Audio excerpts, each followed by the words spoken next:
Di sebuah kampung terpencil di pedalaman Kalimantan, hiduplah seorang perempuan bernama Ratna. Ia dikenal sebagai wanita paling cantik di kampungnya. Kulitnya bersih, rambutnya panjang, dan banyak pria yang jatuh hati kepadanya. Namun, seiring berjalannya waktu, usia Ratna mulai bertambah. Kerutan halus mulai muncul di wajahnya. Rambut hitamnya perlahan kehilangan kilau. Ratna menjadi sangat takut kehilangan kecantikannya. Setiap malam, ia menatap cermin dan menangis.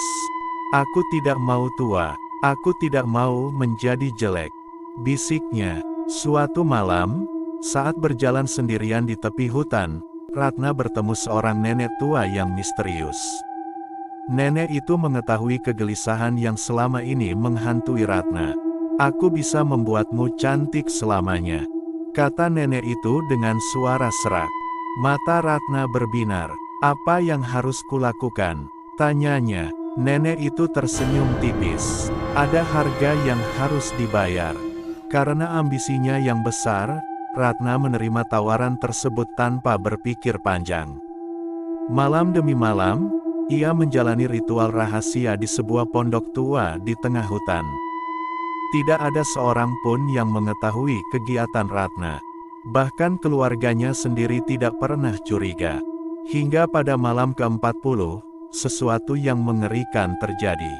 Tubuh Ratna tiba-tiba kejang hebat. Ia menjerit kesakitan. Lalu, kepalanya perlahan terlepas dari tubuhnya. Darah hitam menetes dari lehernya.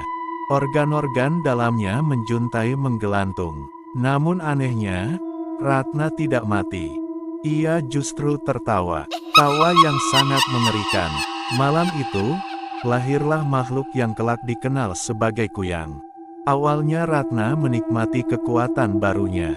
Wajahnya tetap muda, kulitnya tetap mulus. Ia tidak lagi takut menjadi tua. Tetapi ilmu itu memiliki kutukan.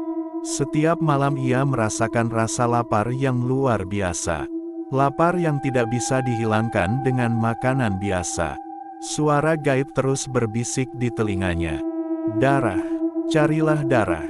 Ratna mulai kehilangan kendali atas dirinya. Pada suatu malam, ia terbang keluar dari rumahnya. Warga kampung melihat cahaya merah melayang di langit.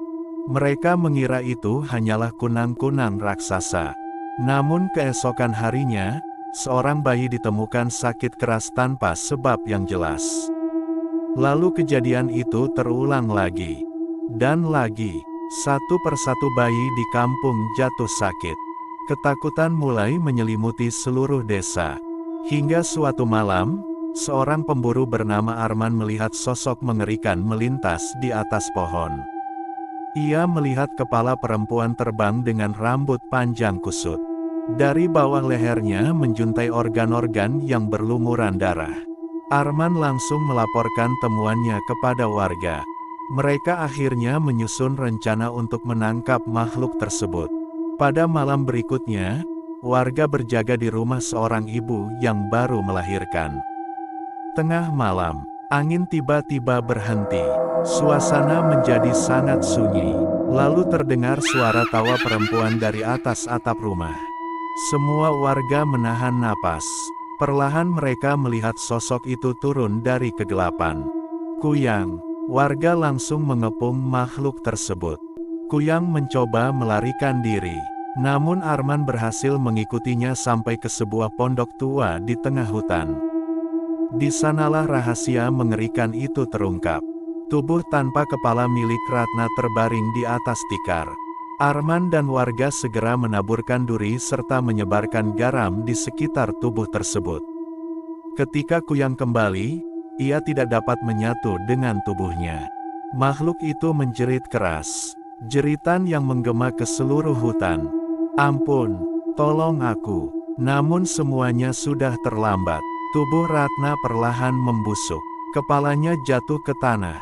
Dan dalam hitungan detik, tubuh serta kepalanya berubah menjadi abu hitam yang diterbangkan angin malam. Sejak saat itu, teror di kampung tersebut berakhir. Namun hingga kini, masyarakat Kalimantan masih meyakini bahwa ilmu kuyang tidak pernah benar-benar hilang. Konon, pada malam-malam tertentu, masih ada yang melihat cahaya merah terbang di atas pepohonan. Dan jika suatu malam kalian mendengar suara perempuan tertawa dari kejauhan, jangan pernah mencoba mencarinya, karena bisa jadi sesuatu sedang mengawasi kalian dari balik kegelapan.